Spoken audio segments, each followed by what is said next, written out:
Let's put go him on let's put him down on to blast the at the saloon. Exactly. Like, I want to have a sarsaparilla. I want to roleplay that thing so bad. And I'm imagining that, and I know it'll happen at least a week or two. But I don't think I'm going to have the longevity of, you know, when I was playing Halo, and like that kind of immersion where you are meeting up nightly to make this happen. And that maybe that's a dream of childhood, and I hope kids are still getting to do that. I know a lot of my younger cousins are, but like maybe that time is bygone. Which is why I tend to be more on the single player campaign pessimistic side and be like, go towards a company like Bethesda. Yeah. Which is clearly the single player. Who clearly focuses more on the single player experience. Until now, because Fallout 76 has multiplayer for some reason. I did not expect that at all. I don't think anyone did, and it blew most people's minds. I think people love Fallout. Fallout's another thing that I think will become huge in the next couple of years. Yeah, and it's what, Fallout 76 is going to become huge, or Fallout in general? I feel like Fallout in general. I don't know if 76 will be the game people want it to be. And that's the thing I wonder about too, is like, how does the story carry on though, while you're worrying about other players dropping nuclear bombs? See, it sounded like that was fairly difficult to do. I don't know if you saw the mechanics. Like, you have to like find random keys in the world and stuff. So it sounds like it's fairly difficult. It sounds more like the nuke in Call of Duty, where it's quite difficult to achieve, but it's nice to have that fear. That's a cool gameplay mechanic, to have that constant fear of like the bomb could fall at any time. And the way it was mapped was very localized and specific. So like, you could hit your enemy's main base and decimate them, but you can't cover the whole map. But if you can hit everything on the map, you can't nuke everything on the map. You can't nuke everything? Nope, it's very localized. It's to like sorry. Let me rephrase. Quarter square mile or something. Let me rephrase. You can hit any point in the map. It seemed like you could hit any point on the map. So if there is any like town where you have important quest characters, how does dropping a nuke on them on Megaton, or like on Diamond City in Fallout 4? Sure. And you're like, I want to turn this quest in. Oh no, a nuclear bomb has exploded. Well, apparently, and this was the deal breaker for me, they're not going to have NPCs in that multiplayer mode at all. Oh yeah. So it's more like Borderlands, where you get missions from like objects and signs and things, I gather. But then how does the story progress, and what are you actually trying to accomplish? That's the concern. It may just be survival mode. No, it's or like horde mode. Where you're just fortifying things and. It's Fallout Settlement Builder. There's a new settlement wherever you go. That's kind of what I was afraid it would be when I really just want like a close, like kind of how I wanted to initially envisioned the Division. I didn't like the concept of dark zones and being interfered with, or like Watch Dogs. Like, I just want my game where I can be about doing my things with my friends, but there's not this invasive force that's going to spoil the game. Here's the thing, though. With the Division, the dark zone is this zone over here. Right. You don't have to go there. What if there is just a rad land? Like, that would be cool to have like a separate... rad land. Right. Everything's just covered in rads. Pipes. Everything's like Tony Hawk level. But it also seems like that the dropping of nukes is part strategy towards gaining items too. Yeah. Because then like you go in and harvest monsters that show up. Maybe it'll be a fairly common occurrence. And then the real question I have is, will the gunplay not suck? I feel like 4 pushed things forward big time. It took away a lot of RPG elements, which I loved in 3, in New Vegas, and kind of made things more vanilla-y shooter, which some didn't like, but I think it was pushing it more towards a more mainstream, acceptable thing, which it did. 4 succeeded in making Fallout very mainstream, I feel like, and then less cumbersome. And then with 76, essentially... It's taking it even further. It's the next step. The next step in mainstreaming Fallout. But at the same time, you've still got that big map to explore, presumably. Which is awesome. Which is what I want. That's what it's really about. And, like, that's going to be awesome to have friends to, like, just explore with. And, like, can you imagine, like, going into, like, Tenpenny Tower and, like, taking out ghouls? Like, I think it removes some of the immersion, though, which is what makes single player so compelling to me.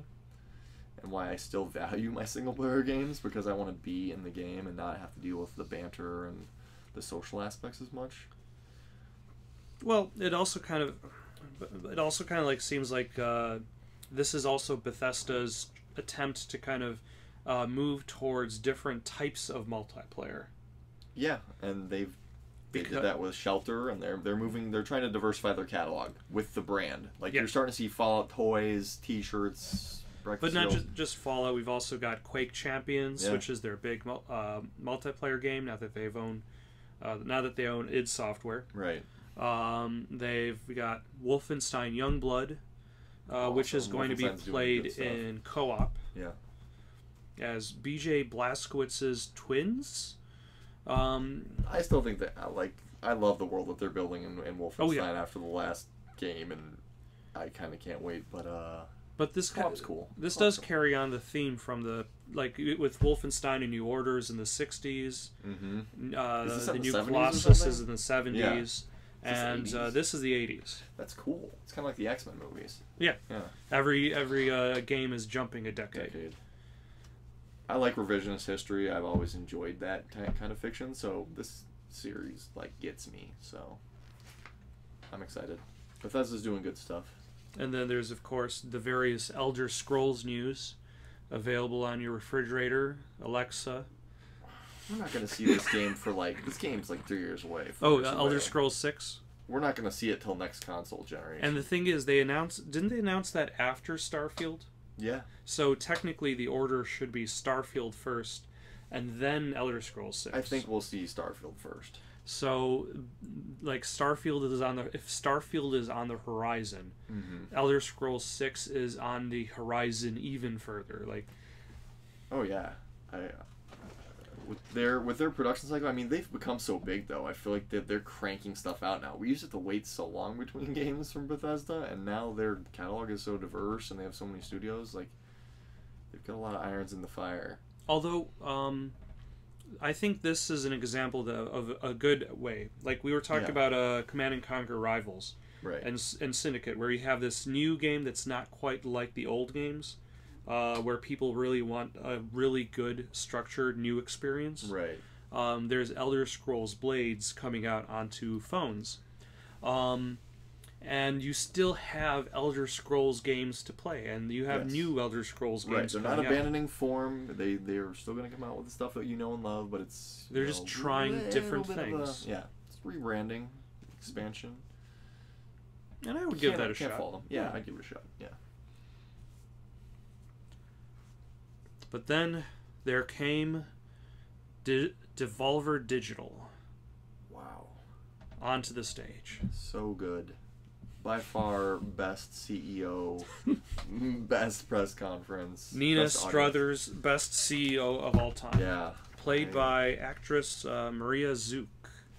You need to see this video, because this is... Nick showed this to me and my mind was blown.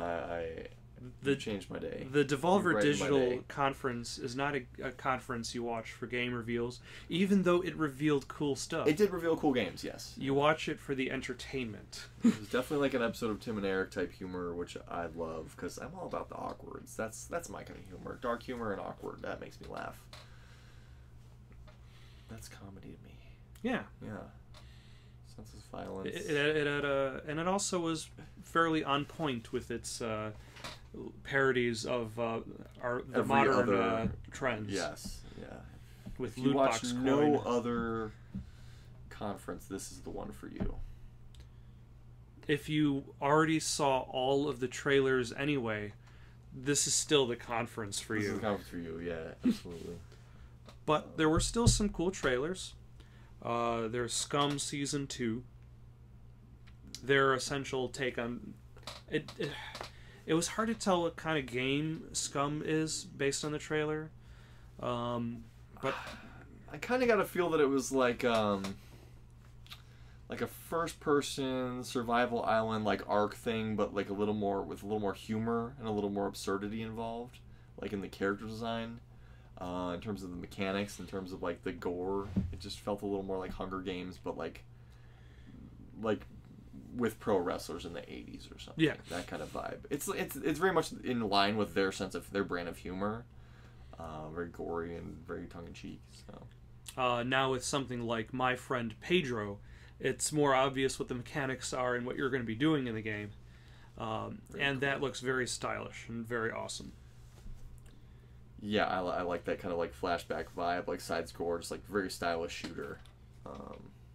It kind of it's like a 2D Max Payne, so to speak. Yes, exactly. Focusing on how cool you could, like what kind of moves you could do in order to fight off your enemies. Bullet ballet. Yeah.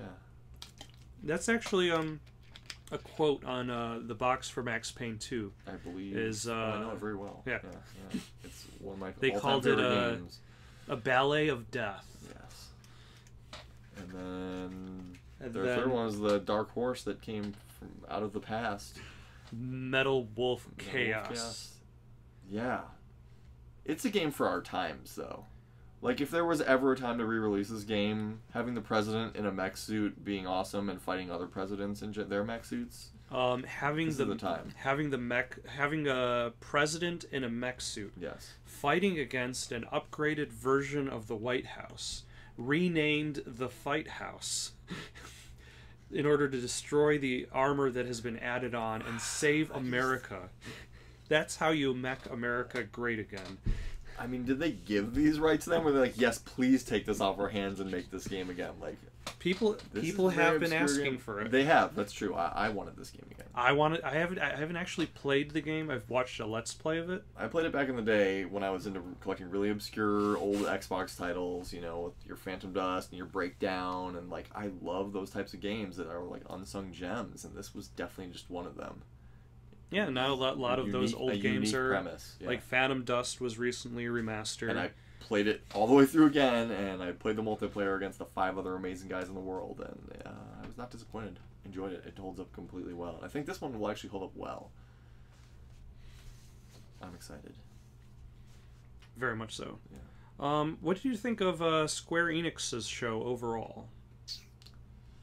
They have so much potential. I wish they could put games out faster, though. They had so many good titles that I'm like, yes, I've been waiting for this for ages.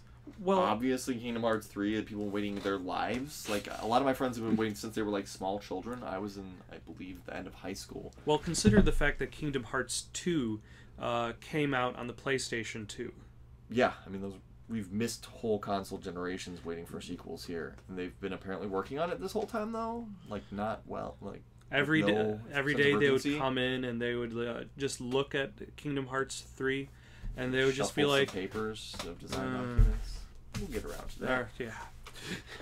But I'm excited. Like, New Worlds look awesome. Clearly it's going to be huge. I think this will be the game that brings things full circle. Hopefully they wrap up the plot, because I'm not waiting another decade for Kingdom Hearts 4.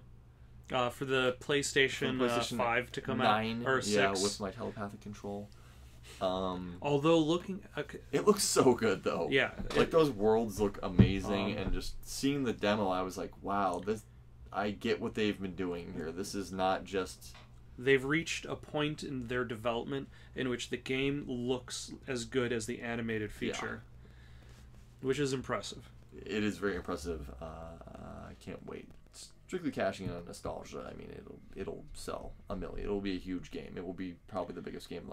But they pushed it to like February. Yeah. Although I would argue that I haven't really played much of the Kingdom Hearts series, but there's just too much weird like anime stuff going on with your nostalgia. I agree. They water stuff down, and that's the stuff no one cares about. That they like push till the end of the trailer for the last 30 seconds. Like, remember these guys that we came up with that no one cares about? Well, they're in here too. Yeah, you can't separate Kingdom Hearts storyline with the JRPG. No, you can't, and it's all in there, and that's the worst part of it that I don't care about. That they cultivated in all these other handheld games over like 5 Game Boys and PSP, and never played them, don't care. But I liked 1 and 2 a lot, and I'll be happy to play 3 all the way through. The Square Enix game that I'm personally excited about is Shadow of the Tomb Raider. That's going to be huge. Tomb Raider new movie's coming out? Well, it came out. Did it already come out? Yeah, but they're doing a whole new movie, right? They're doing a whole new series, like 3 new movies or something, I heard? Possibly. Because it did pretty well. I guess it did pretty well. Yeah. So Alicia Vikander, new Tomb Raider's awesome. It was okay. Yeah.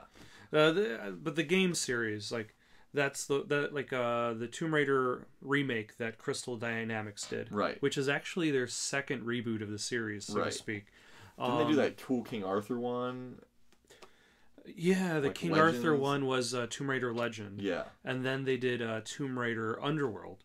Which was also cool. Which was a little bit odd at the same time because she's trying to find her mother at the same time as Dom's trying to find his wife in Gears of War 2. And the ending of both storylines is the same. Thing. Yeah. So it gets back to that zeitgeist. Yeah. But with like Shadow of the Tomb Raider, like it feels that they're trying to build up on the stealth aspect of the gameplay, especially. Yes, they should. You should have options in games. Like I love stealth games, and we didn't get Splinter Cell this E3, which everyone was positive we were going to get because they keep hinting at Sam Fisher. You got Sam Fisher in Wildlands. In Ghost Recon Wildlands. Right. Exactly. Rubbish. But don't worry, the Sam Fisher pop toy is right around the corner. Pretty much. Yeah, that's frustrating though. But I think for me, like Square, they've been working on this Avengers project game that we got a small trailer for and looked awesome.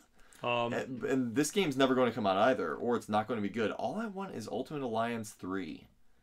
I would be so delighted if we get that out of this, but I don't think it's going to be even that type of gameplay. So if the Avengers game is going to be any good, it's going to have it be a game that takes time to create. Right. In order to give each hero their own abilities. Which I don't think they're going to do. Depends. I don't know actually who's developing it. If it's like Square Enix themselves or like another separate developer. I think it was a separate developer. And then we'd have to look up who's actually developing that. Yeah. Well, developer matters more than almost anything correct. else. Yeah. But they didn't have anything to show. Nope. What was there? There was a little clip of stuff from Platinum Games has a Square Enix title coming out. Yeah. I think Square Enix and Platinum might have gotten along especially well after the success of Nier Automata. Huge game for them. And so now they got Babylon's Fall, and on the French side of things, I believe, you got Don't Nod with The Awesome Adventures of Captain Spirit. Looks pretty fun. It looks interesting. They're a cool hit, yeah. It looks like the cult indie movie. It does. Starring Michael Cera Starring Michael Cera as the boy who believed that he could be a superhero. I think it's a good gateway to the other games that they've made, which are interesting and have very rabid fan base in the cosplay community. And yeah, you walk through the cosplay section for Life is Strange, and they're literally drooling. Yeah, they're just the rabies is so spread it's all thick. There, yeah. But yeah, like you can play this without having necessarily played Life is Strange 1 to kind of get into the universe. Yeah. Although I kind of wonder where this fits in with the storyline and whether they've determined there's a canonical ending to Life is Strange 1. Yeah, remains to be seen. I think they'll make more because it's getting some traction at this point. We didn't see much about Final Fantasy VII Remake, did we? No, they haven't said anything about that one. From what we last saw, which I'm very excited for. Who knows when it's coming, but it'll be awesome when it gets here, I guess. Like they're with any hope. Final Fantasy 15 turned out to be pretty well. Yeah, I think Final Fantasy's going the right direction again. Like between 15 and Kingdom Hearts, and they're I know you're not into MMOs. No. But Final Fantasy 14 is actually pretty decent. Oh, a lot of my friends play it religiously. Yeah. I played it for a while, but I've discovered I don't have time anymore. No, that's always been my main gripe. I'm not sinking the time into it. I mean, in terms of catalog and just generally having a positive vibe, like creating the energy of E3 and Days of Yore, Nintendo is always on point. We didn't get any Reggie shenanigans this year. We didn't get like some of even Miyamoto. I think Ubisoft kind of stole their thunder because Ubisoft brought out Miyamoto, had Joseph Gordon-Levitt, had a lot of good celebs. Like they just had the best overall fun, vibe for the audience, and I think that I felt it. Like, it really intrigued me with their whole press record project, inviting artists and musicians to tag along. Hit record. Really cool idea. I've tried out a few things for them before. I'm definitely going to try out for their, Beyond Good and Evil 2 contest. And I like my odds. But I think just like their catalog is insanely good. I want almost everything they're putting out, and I haven't felt that way about them in a long time. It's been, I thought I was pretty sure that you were going to be into Just Dance 2019. I do, and you like proved this to dancing, and I do enjoy the Star Wars one of Just Dance. The Kinect Star Wars where you can dance with Han Solo. That's the one I want. That was really good. That's a good one. Yeah. But like, I feel like some of the theatrics of the Ubisoft show. Yeah. Like, you have all that theatrics for Just Dance 2019, but they didn't show any gameplay because they're like, we're not selling this game really. No. It's there. It exists.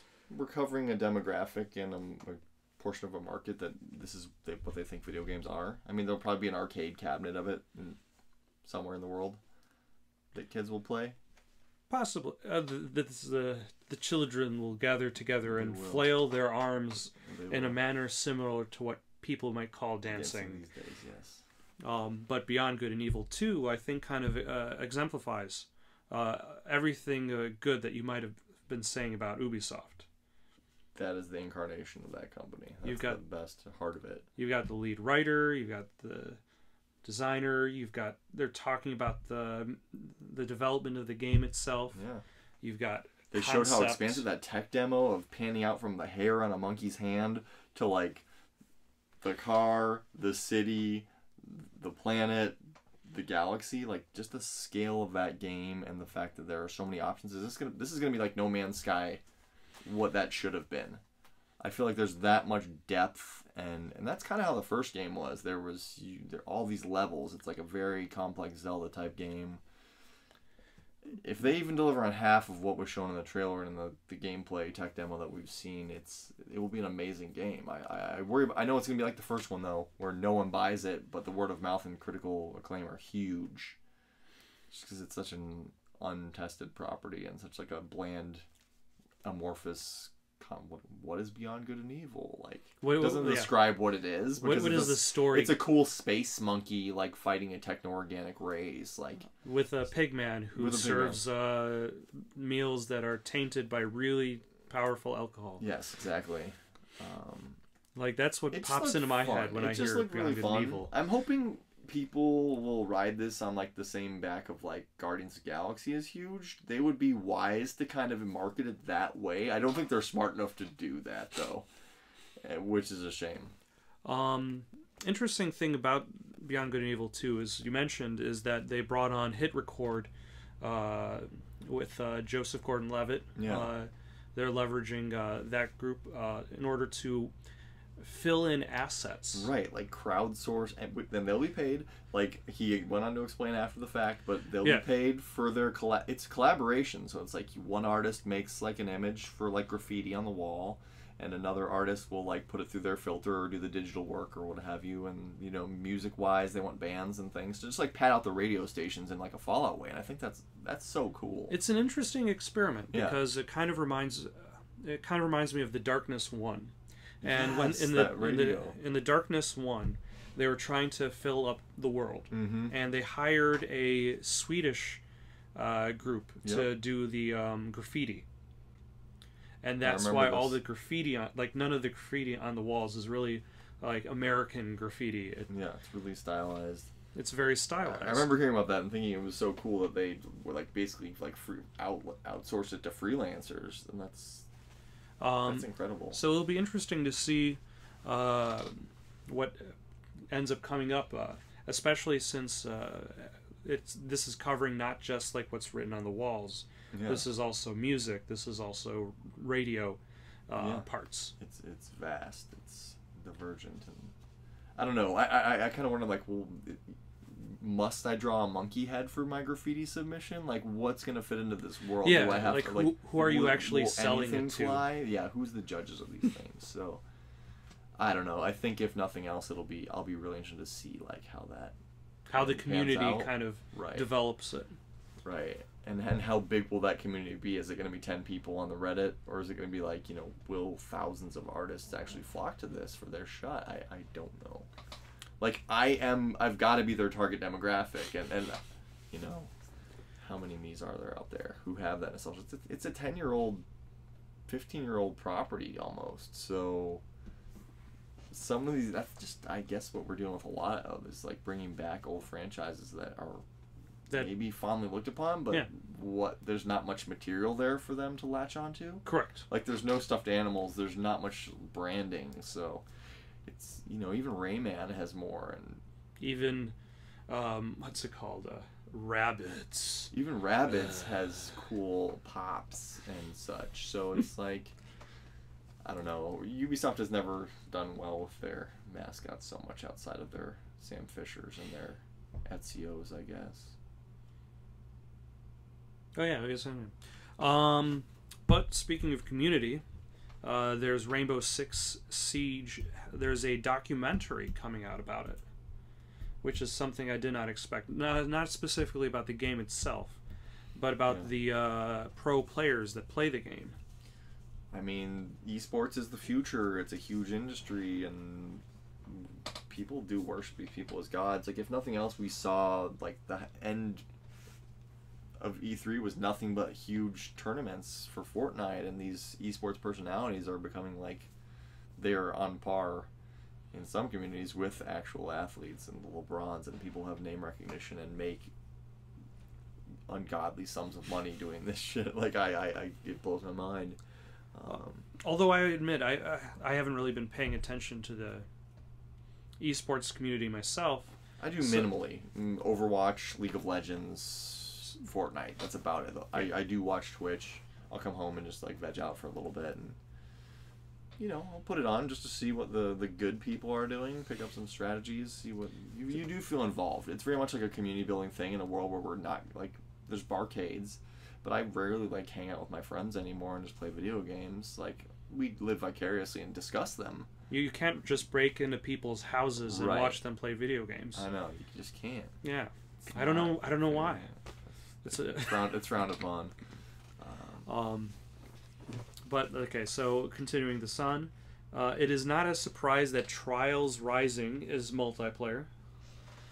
I feel like Trials, this is gonna blow Trials wide open. Like, it's already huge, and like it feels like the obvious choice to expand the experience. Yeah. But the best choice to expand the experience.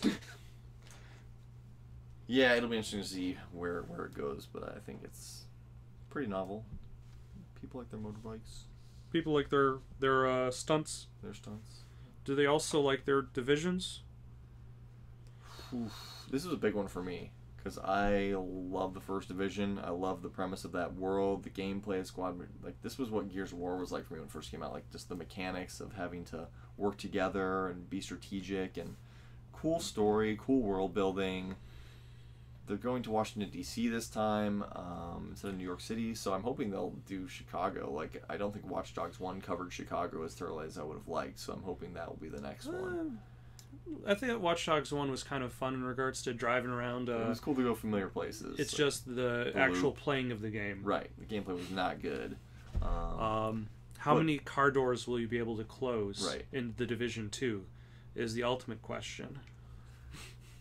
I'm excited for it, though. I think the demo looked really smooth. I think the new mechanics, new weapons, it's just like that's the game that you can play with your friends like fairly easily, and it's just, it has so much range in terms of like being a good campaign experience, but also having that like multiplayer versus functionality in the Dark Zones.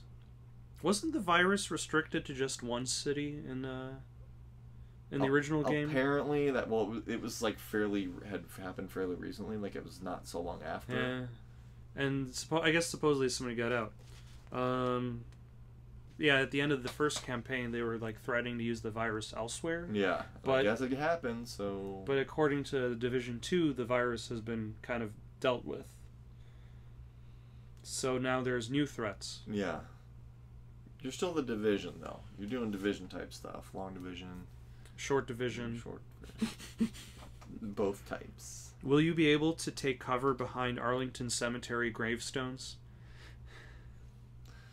They showed that. They showed the soldiers walking through. Yeah, I don't know if that was in poor taste or not. Like, I get it. I feel like this is like they pay homage, but yeah, Ubisoft does weird stuff. They sometimes do weird stuff. Yeah, like if Far Cry 5 was any indication, they're willing to play with like American politics pretty fast and loose. But what I specifically found interesting about their presentation, though, was how much of it was focused on when you beat the game, this is what you can do. Hey, pushing that end game. Yep. Yeah. And that was really the big issue that was brought up with the first one. Yeah. Like, okay, we've beaten the game. There was nothing there. What can we do? And they're like, oh, we've got this year of free DLC. And this kind of goes back to like the crew. Like, we're giving you these free things so that we could keep people within the community. Ubisoft really suffers with that, though. With Assassin's Creed, which has such good multiplayer, and that's my concern for like any of the new ones too. It's like I love the novel concepts that they introduce for Skull and Bones, which looks amazing. Naval ship combat, like in that period, is it's kind of taking what succeeded in Assassin's Creed 4. Yeah, that we're not really going to see as much of. We see a little of it in. We see a little bit in the new Assassin's Creed, but it's not the focus. Odyssey. It's not the focus. That's true. Looks amazing, and I want that community to succeed, and I would buy this game day one, full price. Looks that good, but my concern is, I'm going to do it because I know if I wait a month for it to drop to 40 like every Ubisoft game, there will be no one left playing the multiplayer. So I have to get there just to enjoy it. It's kind of like Pandora Tomorrow for Splinter Cell. So you can experience it. So good. I want to experience it while it exists, because it will not last a year to the sequel or whatever. It will not even last 2 or 3 months unless they cultivate this community and this sense of reason for stick around, like the good, compelling DLC like Rockstar delivers for GTA 5 to this day. Like every week they're putting out new interesting stuff. It's amazing. They're still expanding Grand Theft Auto 5. I don't even know why. It's a 5-year-old game. They got a new game coming out in like a couple months, and they are putting out new stuff weekly, and it's so good. Ubisoft needs to be about that. Although this is, I suppose, unrelated to E3 and everything. Yeah. But there's a game called Titan Quest that was released by THQ like a decade or so ago. Okay. And was recently the company who owns the rights to it, they released a remastered version of it.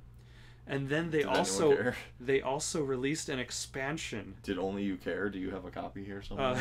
It's on the PC. Okay. But they released an expansion to the decade-old game. Okay. Of all the times, it's like when they put out a Sega Genesis game now, it's just like no one's gonna, like 5 people are gonna play that. I know there are very niche communities that do them. If you're gonna play a Sonic game, makes sense. If you're gonna play a new Sonic game, and that new Sonic Racer looks amazing. We'll get to that. There's a new Sonic Racer. Yes, Sonic Racing. It's like Sonic Mario Kart. Yeah. Oh, is it like the Sonic Racers Transform game that came out a few years ago? No, this is a brand new one. It's like a straight up cool Mario Kart with Sonic characters. No, there was a Sonic game that came out with racers. This one's new and better. Okay. It looks really good. Does it feature a favorite Sega character, Danica Patrick, who was in that previous... I wish. So, new Assassin's Creed, huge. Assassin's Creed Odyssey. On one hand, it's huge. On the other hand, I haven't played a single Assassin's Creed, or should I say, beaten Assassin's Creed since Black Flag. Black Flag is the last one. That's the last one I did too. Yeah. I played. And I want to explore the worlds and beat the other ones, but I haven't been able to maintain interest. And I love Egyptian history. I love Greek history. So I'm hoping this one will be the one that I want to get back into. It sounds like it's less historically based. Like you fight a Minotaur. Like, you're fighting Gorgons. There's, some more fantastical stuff, which I guess they introduced in Origins. So... also, some other odd... Having a female protag is... a lot of my friends at work were talking about, I'm actually going to play Assassin's Creed now. And I'm like, they've had female protags before, so... They had 2. Yeah. They had Liberations on the Vita. Yeah. Which was awful. Yes. And then, but a cool character. Actually, I guess this kind of fits in because this is from the makers of Assassin's Creed Syndicate, which had you play as the brother and sister tag team duo. Yeah. So they're kind of like, okay, now you can choose one or the other, as opposed to kind of switching between both. That's awesome. I'm all about that. But it doesn't appear that it has the same parkour that the previous games did. It's less of that. It's more about cool combat, which I'm fine with. Like, they've kind of done the parkour thing to death. It wasn't prevalent in Renaissance Italy, really, as far as I know. So would you say they've ran that into the ground? They swan dived it into a haystack, yeah. One too many times. One too many times. But it looks awesome. Like, the skill trees look like Final Fantasy X, and I really want to play this game. Probably, who knows if I'll beat it. They're overly long, and there's too many Easter eggs and stuff. But I as a completionist and an achievement hunter, I do want to play this game. I'm luckily neither of those things. So I'll blasting through the library here. I'll just finish the game and then move on with my life. Yeah. Okay. So lastly, for Ubisoft, there's a couple of more properties. There's Transference, now advertised by Elijah Wood and his company. I don't know if there's too much to say about it right now, as much as it's one of those new titles that's bringing back FMV. Like, have you heard of like Her Story? Yeah. Like that's or like bringing back Snatcher, like just the old school days of But bringing back like well-acted FMV games. And then Starlink Battle for Atlas. Awesome. I love flight combat games so much. There's not many of them. We haven't gotten an Ace Combat in a long time. Crimson Skies has been gone for 2 generations. Star Fox is finally back. Do a barrel roll. In full form. From the look of things, it looks amazing. The best way to play Star Fox is in another game. Unfortunately, it has been, yeah. Although this Toys to Life game does provide an interesting twist on the whole genre, in that you don't just use the toy itself. The way that you arrange the attachments on it change what happens in the game as well. I like that. That's kind of cool. I mean, I don't know how much we need to have another Lego Dimensions or Disney Infinity. Some people enjoy collecting those things. I don't know who you're talking about. But there's certainly a demographic that cares about that. It tends to skew a little younger. But I'm excited. I would spring for this. I think it looks very cool. And I think Star Fox is like the perfect sell for it, to like bring it to the mainstream. I guess that essentially means that you would need to get the Switch version. Exactly.